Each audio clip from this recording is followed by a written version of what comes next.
Hvis Danmark i dag ikke var en del af rigsfællesskabet, så var vi færdige, tror jeg. Danmark vil ikke kunne klare sig selv. Og vi har ikke noget ønske i øvrigt om at klare os selv. Jeg er enig i, at de grønlandske politikere, der siger, at man skal have en løsrivelse inden for en overskuelig fremtid, ikke kan være det bekendt, som Espersen siger. Hvis overskuelig fremtid er mere end 4 år, så kan jeg sagtens se det. Fordi at Grønlands økonomi er ikke så galt, som Søren Espersen beskriver. De får et bloktilskud, som er anseligt, og som fylder meget i deres samfundsøkonomi. Men vi skal også huske, at Danmark tjener temmelig meget på Grønland, fordi mange af deres eksportvarer går via Danmark, hvor der er en ekstra fortjeneste, som de ikke får, som vi stopper i lommen. Det snakker vi aldrig om. Er du enig i, at... Det første, man skal gøre sig klart, det er, at Grønland det er meget, meget stort. Grønland er faktisk 2.700 kilometer fra nord til syd, og cirka 1.000 kilometer på tværs. Og den volumen er jo kæmpestor. Men okay, så hvad sagde du, 2.700? Ja, det svarer her fra København til det sydlige Grækenland, faktisk. Okay, det er langt. Og for med militære briller på, så er det et kæmpe område at skulle overvåge, for eksempel. Og indsige forsvare. Og vi er jo lidt på glatis, no pun intended her, Søren, og derfor får vi jo besøg af en virkelig, virkelig klog mand. Han hedder Rasmus Dahlberg. Han arbejder for Forsvarsakademiet, ligesom Carsten Marup gør. Ja. Han er historiker, og så er han lektor ved Institut for Strategi og Krigsstudier, og så er han også fungerende chef for Center for Arktiske Sikkerhedsstudier. Så altså en mand, der ved vanvittigt meget om det her område, om militærhistorie, krigsteori, Arktis generelt, og sådan det, man kalder maritim katastrofehåndtering. Og han har faktisk også selv skrevet til mig, vi har dog talt sammen løbende, mig og Rasmus, men han har selv skrevet til mig om nogle sjove opdagelser, han har gjort sig, når han har gravet lidt i arkiverne. Lad os få Rasmus Dahlberg i studiet.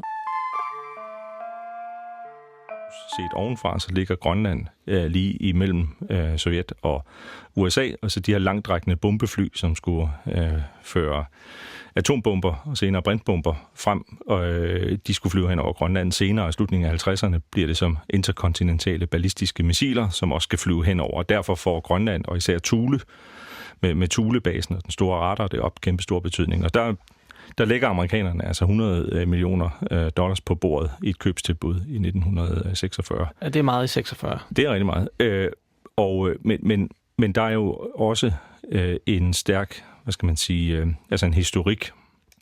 Der var jo danske regeringer i efterkrigstiden, som følte en forpligtelse til at råde bod på kolonitiden, ikke? Altså på at løfte den grønlandske befolkning op i niveau med den danske befolkning.